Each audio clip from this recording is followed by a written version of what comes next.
Alright, we have the Kenmore 158-16520. That's a model 1652. It's stamped JA4 on the casting. I don't remember exactly who that would be to have made this machine. This is a machine with cams. It's got the automatic lifter, so when you lift the door here, it pulls the fingers off the cam, so you can pop the cams in and out. This has two followers, so it does stretch stitches with the correct cam. It's got an automatic buttonhole feature, so it's got the stitch width here, 0 through 4, and then it's got the forward side of the buttonhole and the reverse side of the buttonhole, and then you can flip it back to your stitch width. And then the forward and reverse lever here with a little set controller on it. The bobbin winder is up top.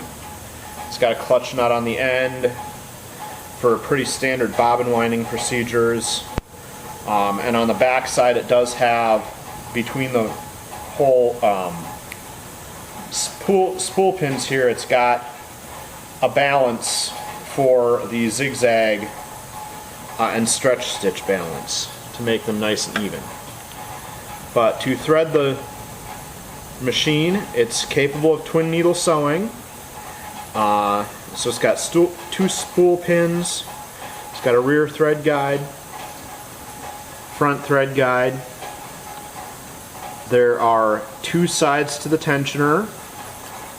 So if you're doing twin needle sewing, you should make sure that one thread goes through each set of tension discs. Comes in the side, around, up under this finger, then through the first thread guide on the right side here, take up arm, this right hand thread guide.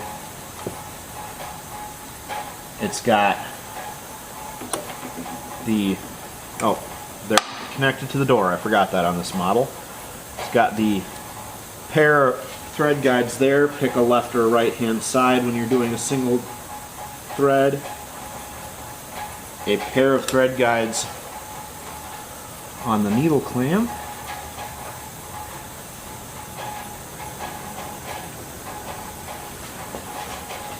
And then it threads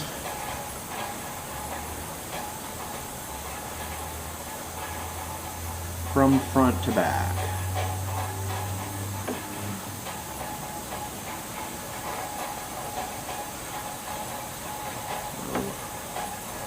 There, threads from front to back.